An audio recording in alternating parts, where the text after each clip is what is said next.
What up, folks, fans, family, friends? It's your commissioner, Big Leech, coming. Big Leak. I said Big Leech. Not a good way to start off week two. Your commissioner, Big Leak, coming to you with the Dirty Dozen Fantasy Football League. Week two of the playoffs. Lots of stuff happened last week. Let's dive right in. The top seeded San Antonio top-notch weight.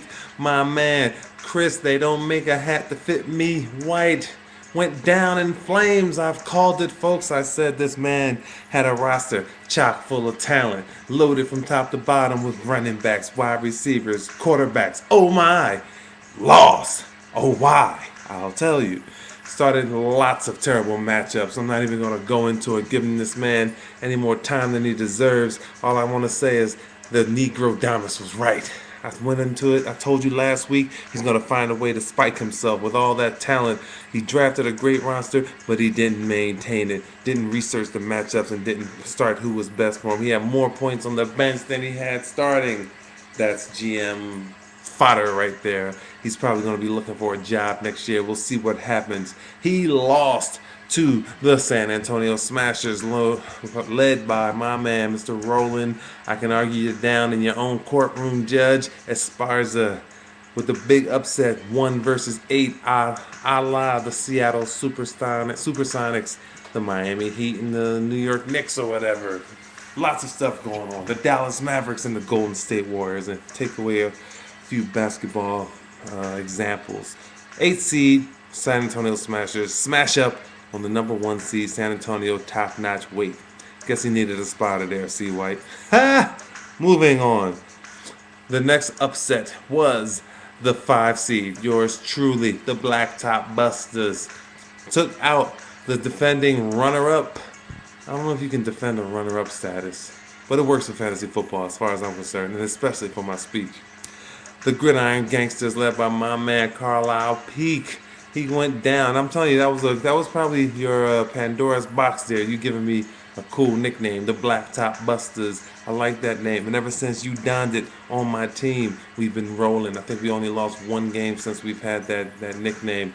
Way to go, Carlisle. But no, tough matchups for you this last week, man. You had weather in some games and injuries in the others, and you couldn't stop your top dogs. But it doesn't really matter to me because I beat you, man. It doesn't really matter because it's just fantasy football. Did a great job all year, but you just came up short against the Dundada, the 5 seed Blacktop Busters, upsetting the number 4 seed Gridiron Gangsters. Moving on, Team Brungola, the number 2 seed, beat up on Mr. Mojo, officially fallen. My man, Mr. Will Sevening, went down in flames. Couldn't get anything going for his team. He started too many Chicago Bears, and it proved to ultimately be his downfall. Now he gets to concentrate 100% on a beautiful family and an ugly basketball team in the San Antonio Spurs. That's right, Timmy. I said it. Team number 3, speaking of Timmy, Tim Duncan, the Lord of the Rings, upstaged and outshot the Maywood Forgotten Ones, led by my man, Mr. Michael Finley, out of Chicago, by way of the prettiest golf course out there. But it's December, so I doubt if he's playing golf in Chicago. He's probably down here in San Antonio at La Cantera. We'll see. Anyway, he went down in flames, so he's in the consolation bracket along with Mojo Rising, Gridiron Gangsters, and the San Antonio top-notch weight. The 2-3 seed this week will be the game of the week. Team Brungola plays host to the 3 seed, the Lord of the Rings, Team Belidat, who seems game and up to the challenge. We'll see who wins that matchup, and the winner of that game will face the winner of the 5-8 seed, the 5 seed being me, the Blacktop Busters, with a home game hosting the San Antonio Smashers, with the winner getting a free, all expenses paid trip to the Dirty Dozen Fantasy Football League Finals. We'll see what's going on. Lots of stuff going on. Since we have the semifinals, let's go through the matchups really, really quickly. I know we've been extended a little bit of time. We'll pay some bills with our commercials a little bit later. But right now, as soon as the internet stops acting slow, in the meantime, enjoy the sounds, the instrumental sounds this week of George Clinton's Atomic Dog. Come on, computer. There we go. The Blacktop Busters this week Barring any changes, we'll start Michael Vick, MVP candidate, against the Minnesota Vikings with the Sunday night game. Cedric Benson, fresh off his 150-yard outburst last week, and I just lost picture. Recent pickup, Ryan Matthews off the waiver wire will get the start this week against the Cincinnati Bengals Sunday at 4 o'clock. Brandon Marshall finally hooking up with Chad Henne for 11 catches and 120-something yards last week. Hopefully he can duplicate that. Anthony Armstrong, I'm looking to hit a home run with a long ball there with Sexy Rexy Grossman, who's finally looking attractive to fantasy owners. And Mike Sims Walker doesn't get many yards, but he has a knack for just finding the end zone, and I'm looking for him to do it against the Washington Redskins tomorrow. David Beeler has gotten 11 points for me this week. That's great for a kicker, and I'm looking for the Eagles' gangrene defense to lock down against the Minnesota Vikings.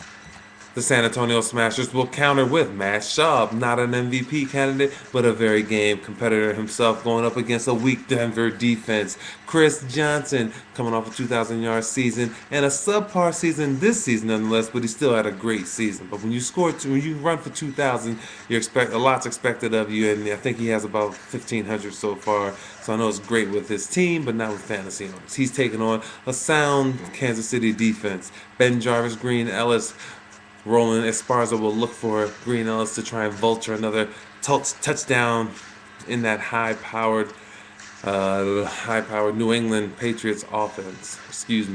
Roddy White continues his stellar play this season against a tough New Orleans defense that hasn't been getting the takeaways, but still plays sound defense nonetheless. They're in the Monday night game, marquee matchup there. That's going to have a lot of bearing on first place in the NFC South and a little bit of bearing on the NFC playoff top seed. Mike Wallace had a big game with 17 points. Wes Welker is going to go up against a soft Buffalo Bills secondary. Could pose problems for Team Gridiron Gangsters. Nate Kading rounds out with a kicker, and the Chargers Jekyll and Hyde defense looks to round things out for the Smashers.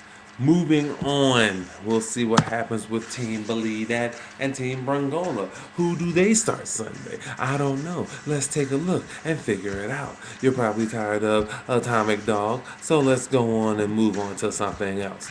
We'll see what else we got going.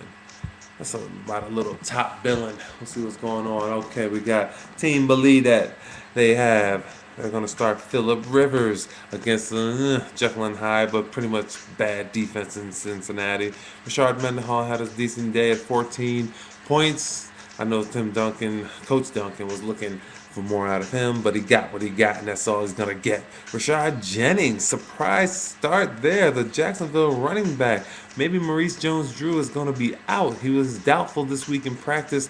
Maybe Tim Duncan, with the large satellite dish ears he has, heard something from down in the Jacksonville swamps about MJD.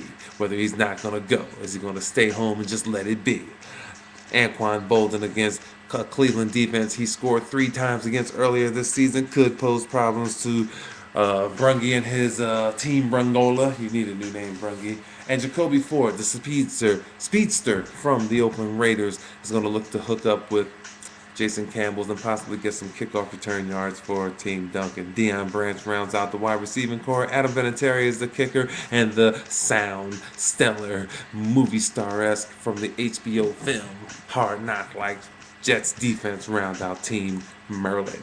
Team Brangola is going to counter with Aaron Rodgers at quarterback, back from his second concussion of the season. Says he's fine and he's looking to make a statement against that vaunted Giants pass rush. Marshawn Lynch seemed to find a stride last week in Seattle. We'll see if he gets 20 to 25 carries again this week. Hopefully he will be able to find the end zone. Ryan Terrain seems to have come back from his knee injury.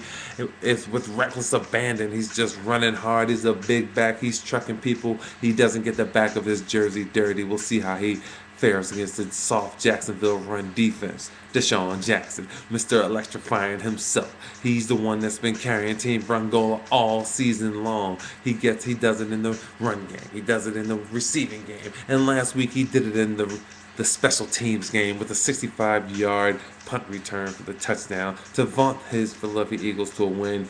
Coach Brungy will definitely look for Deshaun Jackson to duplicate that performance now that we're in the second week of the playoffs. Calvin Megatron Johnson quietly has crept up back into the ranks of the top wide receivers in the game with a backup quarterback. This man is special, 6'5", 230, running a 4.4. He's almost uncoverable, has hands like glue. Big time matchup. Santana Moss hooked up with Rexy Grossman last week for a couple of touchdowns. Brungy is hoping he can duplicate that again this week in the second week of the playoffs. Sebastian Janikowski is the kicker. The Rams defense round out the Team Brungola attack. And as I said before, the winner of these two games will meet in the final game for bragging rights, year-long bragging rights in the Dirty Dozen Fantasy Football League.